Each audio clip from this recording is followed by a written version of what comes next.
नमस्कार विद्यार्थी मित्रांनो, आदरणीय प्राध्यापक मित्रांनो, रघुवंश ऑनलाईन लेक्चर यूट्यूब चॅनलच्या माध्यमातून मी प्राध्यापक ईश्वर रघुनाथ राजपूत उपशिक्षक आपले सर्वांचे स्वागत करीत आहे.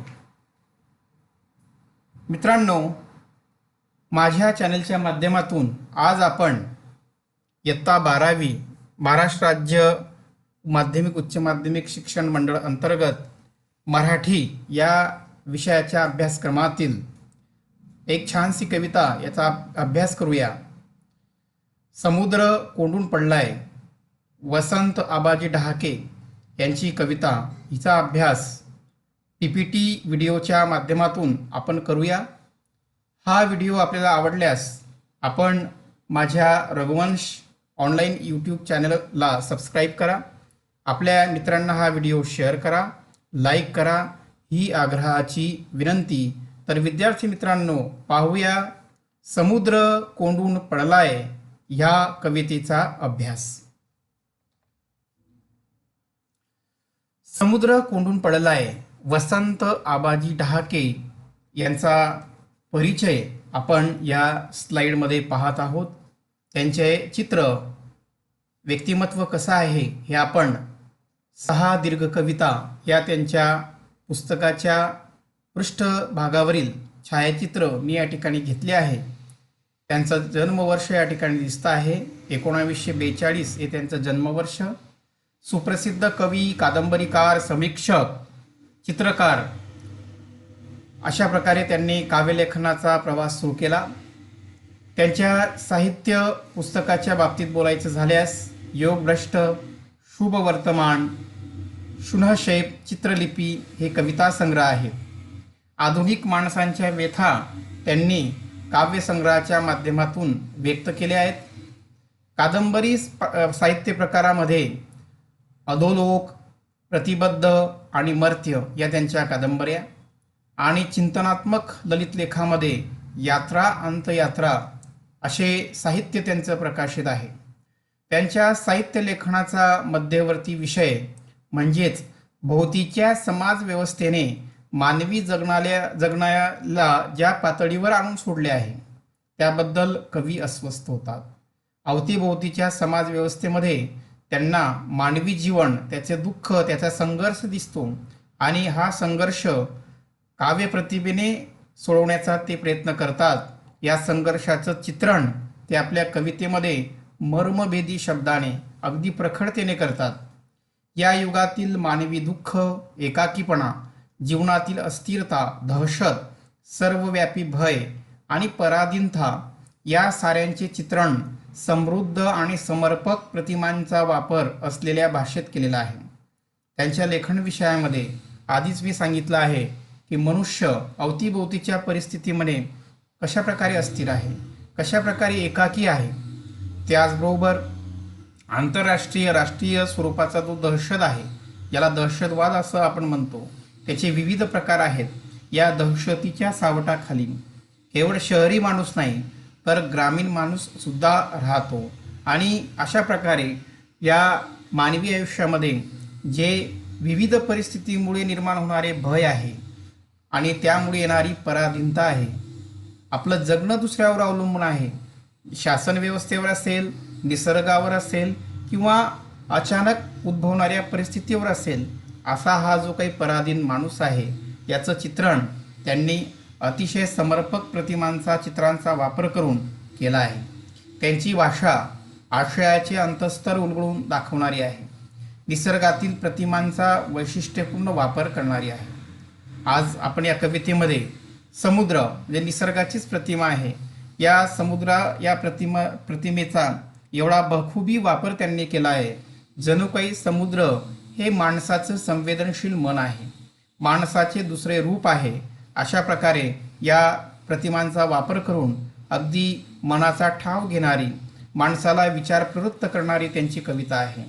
त्याचबरोबर त्यांना त्यांचे शालेय मराठी शब्दकोश, संक्षिप्त मराठी वाङ्मय कोश, वाङ्मयीन संज्ञा संकल्पना कोश असे संपादनही त्यांनी केले. चित्रलिपी हा त्यांचा जो काव्य संग्रह आहे, याला साहित्य अकादमी पुरस्काराने सन्मानित केला. जनस्थान पुरस्कार, उत्कृष्ट साहित्य निर्मितीचा महाराष्ट्र राज्य पुरस्कार आदी पुरस्कारांनीही त्यांना सन्मानित केले आहे. अशी जी विभूती आपल्या समोर दिसत आहे, त्यांनी मराठी साहित्य क्षेत्रामध्ये आपला नावलौकिक मिळवला आणि त्यामुळेच त्यांची कविता आपल्या 12वीच्या पाठ्यक्रमात समाविष्ट करण्यात आली आहे. पुढची स्लाईड पाहूया विद्यार्थी मित्रांनो. कविता परिचय. आधीच मी या ठिकाणी सांगितलं की समुद्र म्हणजेच माणसाचे एक दुसरे रूप, माणसाचे संवेदनशील असं रूप, आणि म्हणून त्याची प्रस्तावना करत असताना समुद्र म्हणजे अथांग पाणी आणि पाणी म्हणजे जीवन, या दृष्टीने या कवितेतील समुद्र हा जीवनाचे प्रतीक आहे, मानवी जीवनाचे प्रतीक आहे. मानवी जीवन कशा प्रकारे स्वातंत्र्य जीवनामध्ये असले पाहिजे, कशा प्रकारे त्याने त्याच्या इच्छा आकांक्षा पूर्ण केल्या पाहिजे, या पृथ्वी तलावर राहत असताना पर्यावरणाचं रक्षण करता करता स्वतःचा जीवन विकास त्याने केला पाहिजे, ही संकल्पना त्यांच्या या कवितेमध्ये पण दिसून येते. आणि म्हणून समुद्र या प्रतिमेचा वापर करून त्यांनी जणू काही ते माणसाचे नैसर्गिक जीवन आहे, स्वाभाविक जीवन आहे, अशा प्रकारे तो अर्थ या ठिकाणी घेतला आहे. समुद्रासारखे अथांग जीवन जेव्हा शहरांच्या, महानगरांच्या मर्यादांमध्ये कोंडून पडते, तेव्हा येणारी अस्वस्थता कवीने या कवितेतून व्यक्त केली आहे. आज आपण पाहतो की शहराचं अतिक्रमण झालं आहे. मोठमोठी शहरे आणि विशेषतः समुद्र किनारपट्टीवर असणारी जी शहरे आहेत, त्यात शहरांमध्ये आज इमारतींचे जंगल आढळते आणि ही इमारती केवळ जमिनीवर नाही तर समुद्राच्या सखल किंवा खाडीसारख्या भागावर सुद्धा या इमारतींचे आक्रमण झाले आहे. म्हणून या ठिकाणी म्हटले आहे की शहराने आपल्या मर्यादा ओलांडल्या आणि चहूबाजूने या समुद्रालाच गजाड करताय की काय, कोंडून पाडताय की काय, आणि यामुळे कवी अस्वस्थ होतात की निसर्गाचा एक ऊर्जा शक्ती देणारं माध्यम म्हणजे समुद्र, आणि त्यालाच मनुष्य त्याच्यावर स्वार होऊन पाहतो आहे आणि त्याचे दुष्परिणाम माणसाला कदाचित भोगावे लागतील आणि लागणार आहेत आणि ते दिसत पण आहे. अशा प्रकारची एक व्यथा, अशा प्रकारची अस्वस्थता या कवितेतून व्यक्त होते. विविध चित्रमय अशा प्रतिमा या कवितेत उपयोगात आणलेल्या आहे. दुसरा जो कवितेचा महत्त्वाचा विषय आहे तो म्हणजे शहरात खुंटलेलं बालपण. बागडायला अंगण नसणाऱ्या उत्तुंग इमारतींमध्ये बालपण आकर्षून गेले आहे. तसेच वाहनांसोबत रस्त्यांवर अथवा रेल्वे स्टेशनवरच्या एवढ्याशा बाकावर झोपेसाठी बालकांना आश्रय घ्यावा लागत आहे. हे पाहून समुद्र अस्वस्थ होतो. शहराच्या अमर्यादित विकास हा तर विषय कवितेचा आहेच, त्याचबरोबर निरागस स्वाभाविक असं जे काही बालकांचं बालपण आहे, ज्यामध्ये त्यांना खेळायला बागडायला मिळतं, ज्यामध्ये त्यांना भरपूर अशा जागा खेळायला पाहिजे. आज बालकांना शहरामध्ये विविध सोयीसुविधा आहेत, पण एवढा स्वाभाविक स्वातंत्र्याचा भाग त्यांना नाही. शहरांच्याच इमारतींच्याच आक्रमणामुळे त्यांना जागा मिळत नाही, त्यांचं अंगण छोटूसं झालं आहे. त्याचबरोबर वाहनं आणि वाहनांची जी काही वर्दळ आहे शहरामध्ये दिसून येते, ती एवढी वाढली आहे की जणू काही लहान मोठ्या माणसांना रेल्वे स्टेशनच्या एका बाकावर आश्रय घ्यावा लागतो. त्यांना एवढीशी जागा झोपेसाठी पुरे असते, कारण कुठेही जागा दिसत नाही. पाहावी जिकडे तिकडे वर्दळ, वाहनांची असो वा माणसांची असो. अशा या विपरीत परिस्थितीमध्ये बालकं आपले हक्काचं बालपण त्यांनी हिरावून घेतले आहे किंवा बंदिस्त ते झाले आहेत. मोठ्यांच्या कार्यव्यस्त जगात बकाल होत जाणारे बाल्य कवीला अधिकच व्यथित करते. मोठ्यांच्या कार्यव्यस्त जगात शहरामध्ये मोठी माणसं जे कार्य करतात, जे कामाला आहेत, ते आपल्या कामामध्येच व्यस्त असतात. 8 घंटे 12 घंटे ड्युटी करतात आणि कुठंतरी त्यांना आपल्या मुलांना वेळ देता येत नाही. कुठंतरी त्यांना विचारायला गेलं की तुमच्याकडे वेळ आहे का, ते सांगतात नाही, आज व्यस्त आहे. अशा प्रकारे आठवड्याचे 8 दिवस पण ते व्यस्त असतात. आणि अशा या जगात कवीला जाणवतं दुसरं एक सत्य म्हणजे हरवलेलं बालपण. शहराची वाढती मर्यादा आणि त्या शहरांमध्ये हरवलेलं बालपण हे या कवितेचे 2 विषय या ठिकाणी आहेत. पुढच्या स्लाइडकडे जाऊया आपण विद्यार्थी मित्रांनो. यामध्ये मी काव्यपंक्तीचं स्कॅन या पीपीटीमध्ये केलं आहे आणि काव्यपंक्ती अगोदर वाचून दाखवणार आहे आणि त्यानंतर त्याचा सरळ असा भावार्थ आपल्यासमोर मी ठेवणार आहे. काव्यपंक्तीचं वाचन.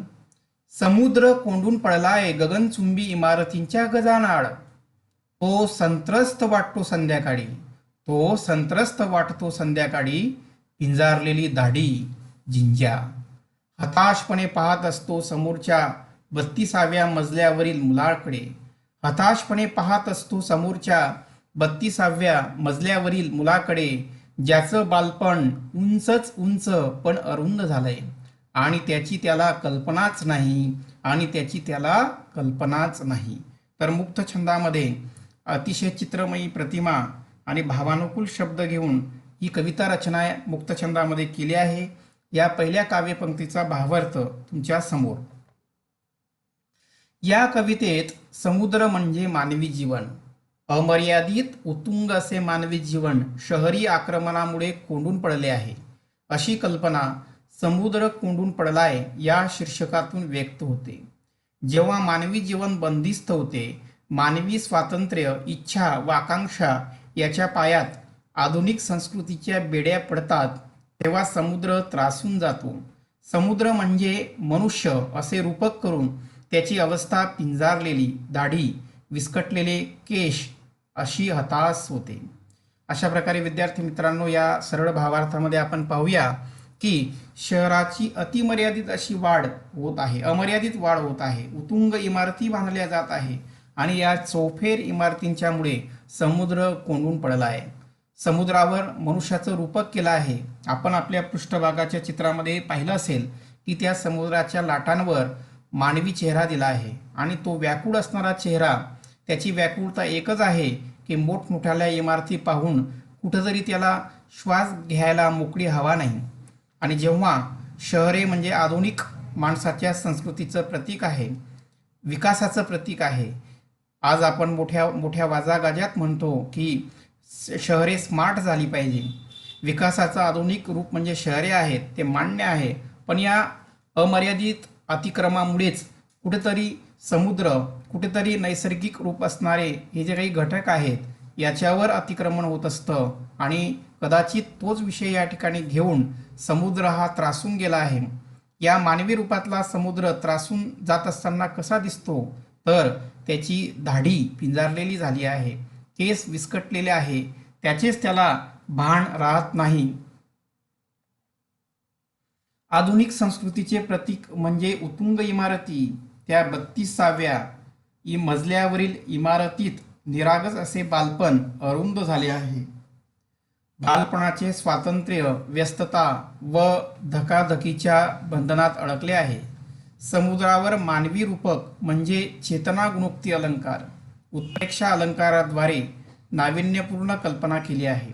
तर आज आपण पाहतो, त्याचंच मी स्पष्टीकरण या ठिकाणी केलं की आधुनिक संस्कृतीचे प्रतीक म्हणजे या इमारती आहेत आणि अशा या इमारतीत समुद्राला दिसतं ती निरागस बालपण. या बालपणाचे जे स्वातंत्र्य आहे, हे स्वातंत्र्य मात्र या अरुंद झालं आहे. धकाधकीच्या जीवनात बालपणाच्या ज्या कल्पना आहेत त्या उंच उंच आहेत, पण या शहराच्या आणि माणसांच्या कामाच्या अमर्यादित वाढीमुळे हे बालपण खुंटले आहे. अशा प्रकारे समुद्रावर मानवी रूपक केले आहे. चेतना गुणोक्ती अलंकार अर्थात समुद्र हा सजीव माणसासारखा हालचाल करतो आणि म्हणून या शब्दांमध्ये ज्यात पिंजारलेली दाढी, जिंज्या, हताशपणे पाहत असतो म्हणजे चेतना गुणोक्ती अलंकाराचा उपयोग या ठिकाणी केला आहे. कल्पना अतिशय रम्य आहे आणि या कल्पनेचा उपयोग उत्प्रेक्ष अलंकाराच्या द्वारे केली गेली आहे. अशा प्रकारे आपण या काव्यपंक्तीचं स्पष्टीकरण या ठिकाणी केलं आहे.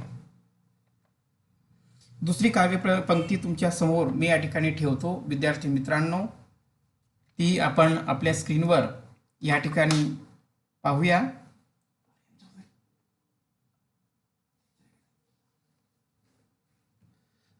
काव्यपंक्ती आहे. पुढची काव्यपंक्ती आपल्या स्क्रीनवर दिसत आहे. समुद्राच्या डोळ्यात थकव्याचं आभाळ उतरत येतं आणि शिणून तो वळवतो डोळे. समुद्राच्या डोळ्यात थकव्याचं आभाळ उतरत येतं आणि शिणून तो वळवतो डोळे. इमारतींच्या पलीकडच्या रस्त्यावर थकलेल्या माणसांचे पाय बसची चाके.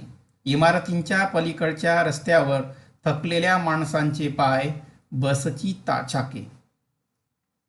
त्याचं सरळ स्पष्टीकरण, भावार्थ जो आहे, जो संदेश आहे, तो मी तुमच्या समोर ठेवतो.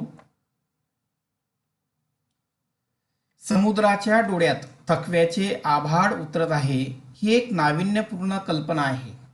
शहरात इमारतींचे होणारे आक्रमण, प्रदूषण, वाढती गुन्हेगारी यामुळे मानवी जीवनातील भयग्रस्त व कामाच्या व्यापामुळे थकून गेले आहे. या समुद्राच्या डोळ्यात क्षीण आला आहे.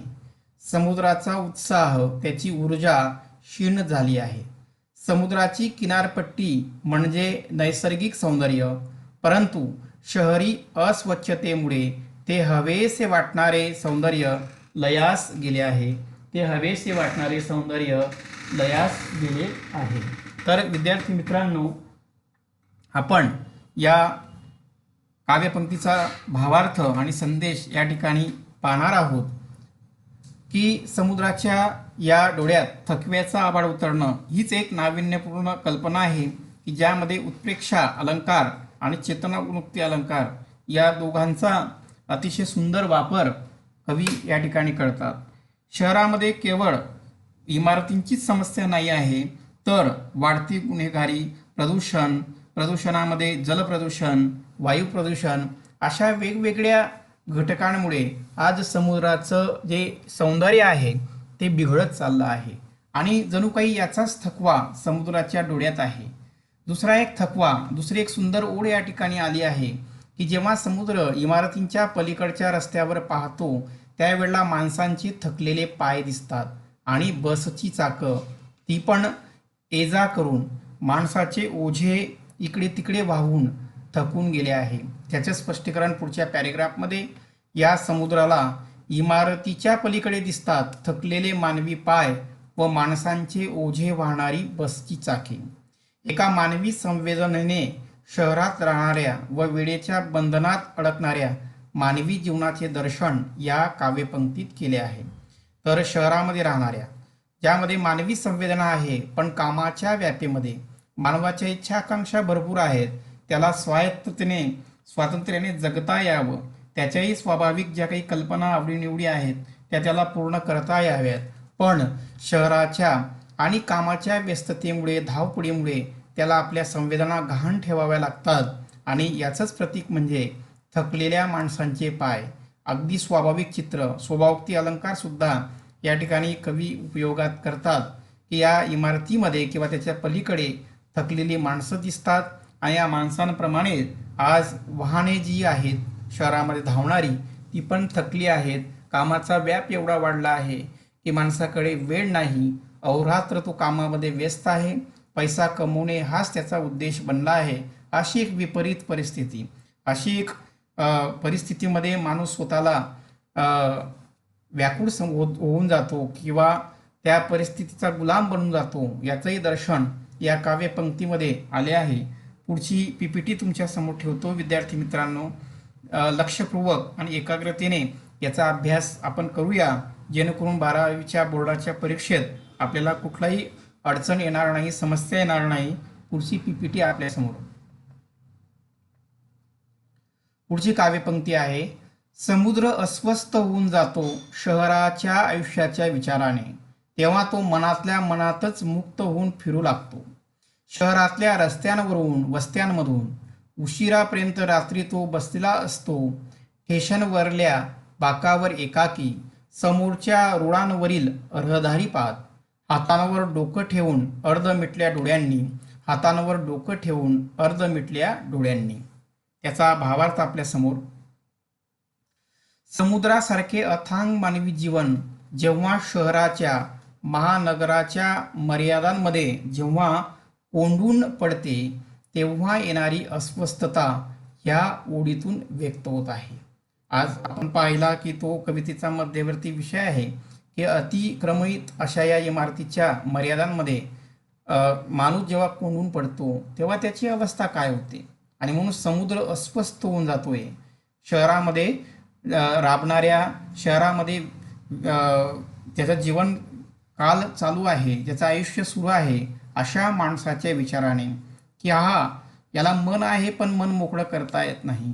एखाद्या प्राण्याप्रमाणे फक्त तो राबतो आहे आणि केवळ आपलं काम आणि कामाच्या धावपळीमागे तो सतत उपद्व्याप करत आहे. अशा विचाराने हा समुद्र अस्वस्थ होत आहे. म्हणून शहराचे आयुष्य कृत्रिम धावपळीचे आहे. केवळ पैसा व त्यामागे धावणारी मानवी संस्कृती, यात माणुसकी हरवली आहे.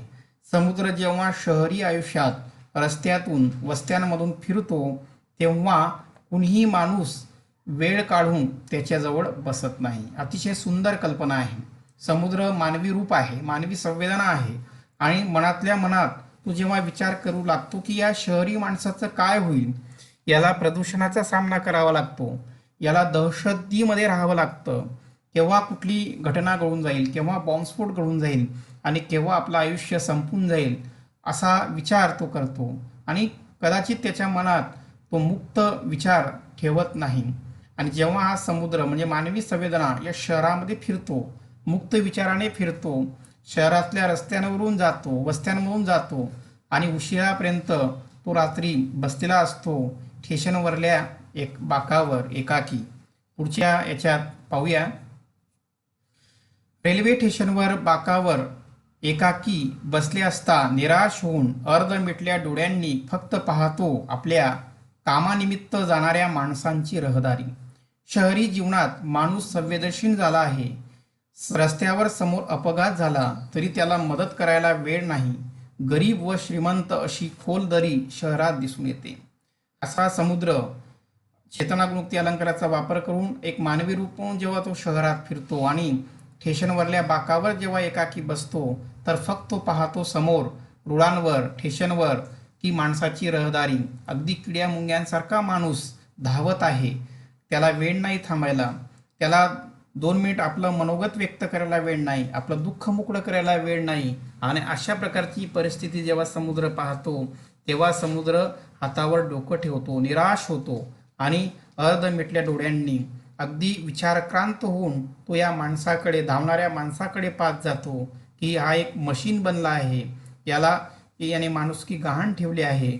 समोर एखादा अपघात झाला तरी त्याला थांबायला वेळ नाही. असा माणूस मुळात संवेदनशील आहे, त्याला परिस्थितीची, विचारांची, भावनेची जाणीव आहे, पण त्याला ती व्यक्त करता येत नाही, कर्तव्य पूर्ण करता येत नाही. ही एक मोठी समस्या या कवितेमध्ये चित्रित केली आहे. वाढते शहरीकरण आणि या शहरीकरणामुळे दाबलेलं माणूसपण, हरवलेलं बालपण असे 3 विषय प्रामुख्याने या कवितेत घेतले आहे. पुढच्या स्लाइडमध्ये शेवटची काव्यपंक्ती आपण या ठिकाणी बघूया. विद्यार्थी मित्रांनो, त्याला आठवतं त्याच्या शेजारी पाय मुडपून कसबस झोपलेलं एखादं मूल. त्याला आठवतं त्याच्याच शेजारी पाय मुडपून कसबस झोपलेलं एखादं मूल, ज्याचं बालपण स्टेशनवरल्या बाकांएवढं आणि त्याची त्याला कल्पना असावी किंवा नसावी. समुद्र खिन्न हसतो आणि शिणलेल्या पापण्या मिटून घेतो. त्याला काळजी वाटते साऱ्यांच्याच बालपणाची, वयस्कांच्या शहरातील. त्याला काळजी वाटते साऱ्यांच्याच बालपणाची, वयस्कांच्या शहरातील. अशा प्रकारे कवितेची शेवटची काव्यपंक्ती आहे. अगदी विचार प्रवृत्त करायला लावणारा असा भावार्थ यामध्ये आहे. तो पुढील प्रमाणे: संवेदनशील मानवी जीवनाचे समुद्रावर केलेले रूपकामुळे कविता श्रोत्यांना विचार करायला लावते. मोठ्या माणसांच्या कार्यव्यस्ततेत निरागस बालपण हरवून गेले आहे. स्टेशनवरच्या एवढ्याशा बाकावर लहान मुलगा आक्रसून बसला आहे हे पाहून समुद्र खिन्न होतो. त्याला काळजी वाटते वयस्कांच्या शहरी जगात बाल्यावस्था कोमेजून गेली आहे.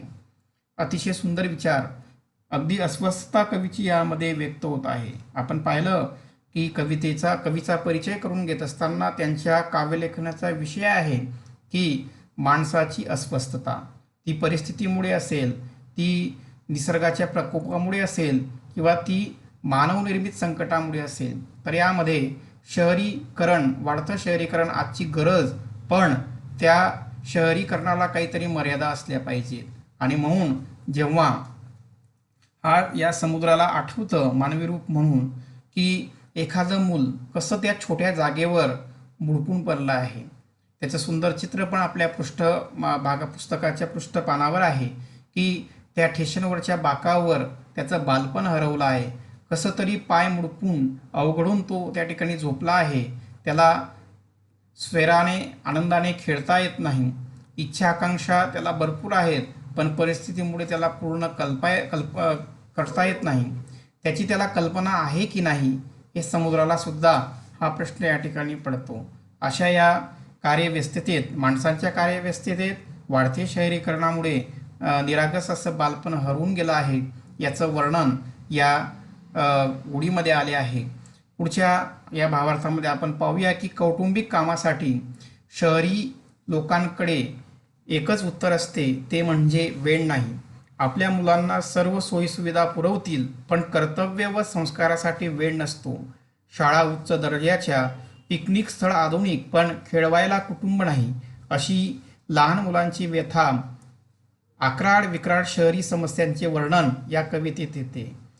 शहरी समस्या केवळ इमारतींची नाही, तर मानवी भावभावना सुद्धा या इमारतींमध्ये हरवल्या आहेत. शहरी समस्या केवळ प्रदूषणाची नाही, तर मुलांना कुठंतरी वेळ देणं आणि त्याच्या इच्छा आकांक्षा त्याच्यावर संस्कार करणं ही सुद्धा आज काळाची गरज आहे. शाळा उच्च दर्जाच्या आहेत. इंग्लिश मीडियम एक आधुनिक संकल्पना, मुलांना आपण त्यामध्ये शिक्षण देऊ इच्छितो. पिकनिक स्थळंसुद्धा अतिशय सजलेली आहेत, पण या पिकनिक स्थळी आपण आपल्या मुलांना तेवढा वेळ देऊन घेऊन जातो का, की कुठली तरी एक पगारदार आया लावून किंवा त्या मुलांचं त्याचं कर्तव्य पूर्ण करायला ती आया या ठिकाणी काम करते, असा एक समस्या या ठिकाणी सांगितली आहे. म्हणजेच काय, की सर्व बाजूने हे लहान मुलांचं जे बालपण आहे हे हरवलं आहे. त्यांना खेळायला जागा नाही, सुविधा आहेत पण कुटुंब त्याच्याजवळ नाही, अशा प्रकारची एक स्थिती आहे. तर दोन्ही तिन्ही बाजूंनी कविता 3-4 विषयांच्याकडे आपलं लक्ष वेधून घेते. यात वाढते शहरीकरण, शहरीकरणामुळे निर्माण होणारे प्रदूषण, त्यामुळे ऊर्जा देणारा समुद्रसुद्धा कसा अवघडून गेला आहे, त्या समुद्राच्या जागेवर सुद्धा आपण आक्रमण केले आहे, अशी स्थिती या ठिकाणी निर्माण होत असते. आणि अशा या वाढत्या शहरीकरणामुळे मनुष्य केवळ आपल्या कामाचा विचार करतो आणि लहान मुलं मात्र कुठंतरी त्याचं बालपण हरवलेलं आहे. ही एक समस्या या पूर्ण कवितेमध्ये चित्रित झाली आहे. मुक्त छंदामध्ये चेतनामुक्ती, स्वभावोक्ती, उत्प्रेक्षा अलंकाराचा उपयोग करून करुण रस, अद्भुत रस याचा वापर करून ही कविता या ठिकाणी लिहिली आहे. प्रत्येक मनुष्याला विचार प्रवृत्त करायला लावणारी ही कविता आहे. विद्यार्थी मित्रांनो, आपण बराचसा वेळ दिला आणि याचं स्पष्टीकरण आपण या ठिकाणी ऐकलं आहे, पण आपल्या परीक्षेच्या दृष्टीने स्वाध्यायकृती अतिशय सुलभ व्हाव्यात म्हणून मी येणाऱ्या PPTमध्ये, पुढच्या PPTमध्ये अतिशय महत्त्वाच्या अशा स्वाध्यायकृती सोडवल्या आहेत. या स्वाध्यायकृती वाचा आणि एक सुंदर अशा प्रकारचा जो संगीत धून आहे, बासुरी संगीत धून, याचाही आपण या ठिकाणी आनंद घेऊया.